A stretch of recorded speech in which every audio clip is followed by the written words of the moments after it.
on a quiet, ordinary street in the town of Little Winging, nestled among rows of identical houses, number 4 Privet Drive stood as the epitome of normalcy. The Dursleys, Vernon, Petunia, and their son Dudley, were a family who prided themselves on being perfectly ordinary. They lived a life free of surprises, or so they thought.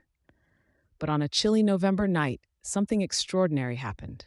A cat with peculiarly intelligent eyes sat perched on a garden wall, watching the street with an almost human-like curiosity. The air seemed to hum with an unseen energy, as if the world itself was holding its breath. As the night deepened, a man in a long, sweeping cloak appeared out of thin air on the corner of Privet Drive. His name was Albus Dumbledore, and his presence radiated a quiet authority.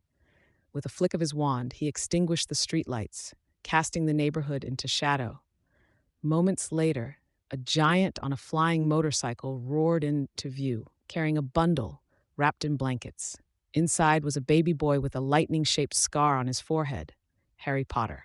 Dumbledore placed the child gently on the Dursleys' doorstep, along with a letter explaining his arrival.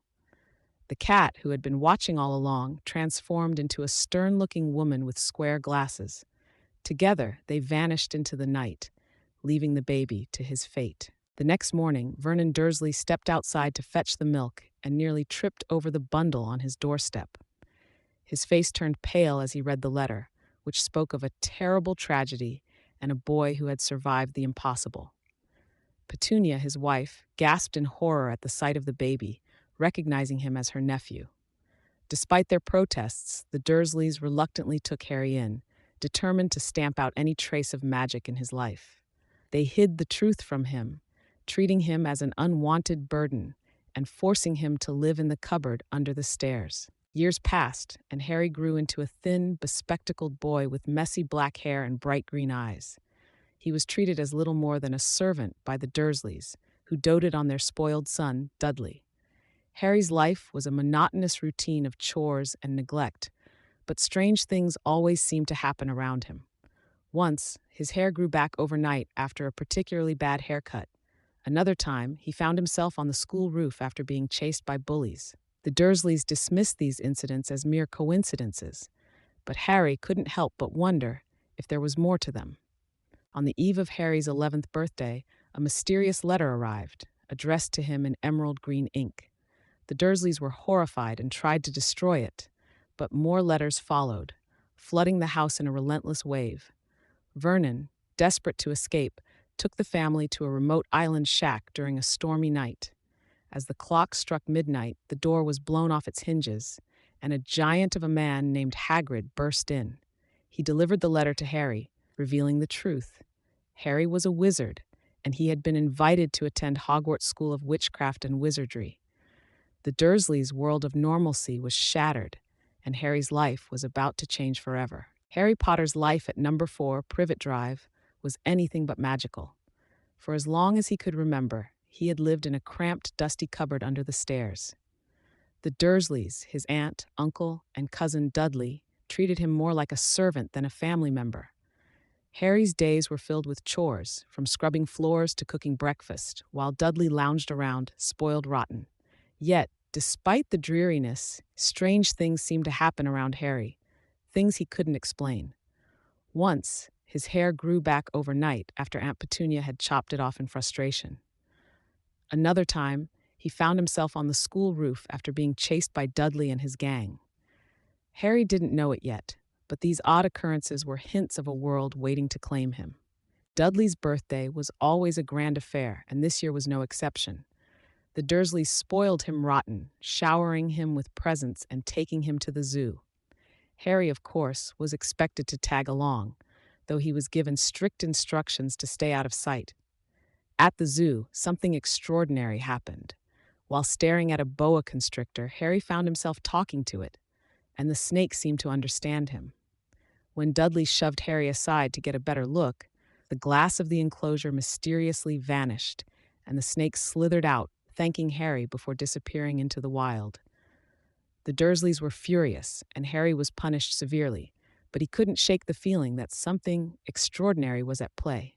After the zoo incident, the Dursleys were more determined than ever to stamp out any trace of strangeness in Harry. They locked him in his cupboard for days, hoping to teach him a lesson. But Harry couldn't stop thinking about the snake and the way the glass had simply disappeared.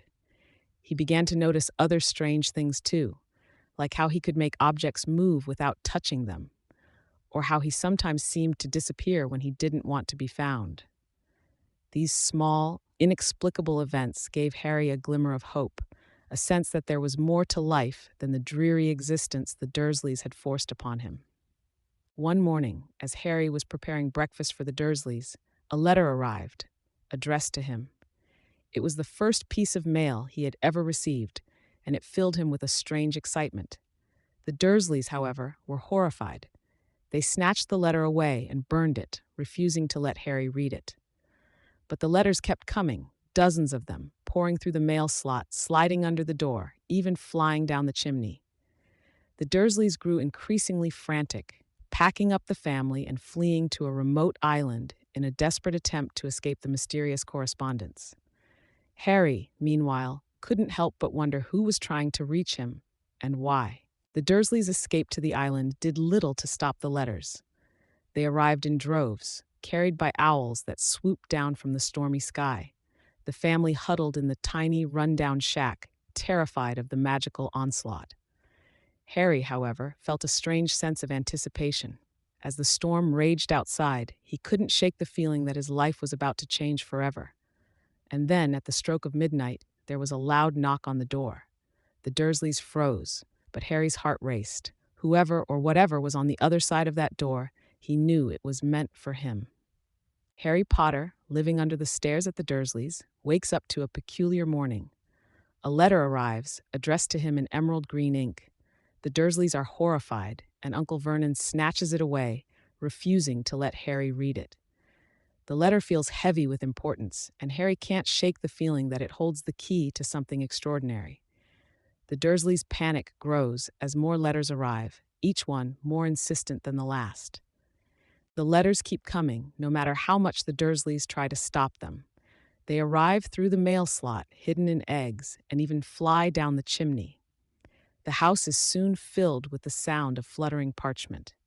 Uncle Vernon grows increasingly frantic, boarding up the mail slot and nailing the windows shut. Harry, though confused, feels a spark of hope. Someone out there knows he exists and wants to reach him. Desperate to escape the relentless letters, Uncle Vernon drags the family to a remote island hut during a storm. The hut is cold and damp, but the Dursleys believe they are finally safe. Harry, however, feels a strange sense of anticipation. As the clock strikes midnight on his 11th birthday, the door of the hut is blown open by a powerful force. A giant of a man steps inside, carrying a pink umbrella and a cake. Harry's life is about to change forever. Hagrid, the giant, introduces himself as the keeper of keys and grounds at Hogwarts. He is shocked to learn that Harry knows nothing about the wizarding world or his own fame. Hagrid explains that Harry is a wizard and that the letters were his invitations to Hogwarts School of Witchcraft and Wizardry. The Dursleys' lies are exposed and Harry's mind races with questions. For the first time, he feels a sense of belonging. Hagrid hands Harry his official Hogwarts letter, along with a list of supplies he'll need. The Dursleys protest, but Hagrid silences them with a stern look. Harry's heart swells with excitement as he realizes that his life is about to change in ways he never imagined.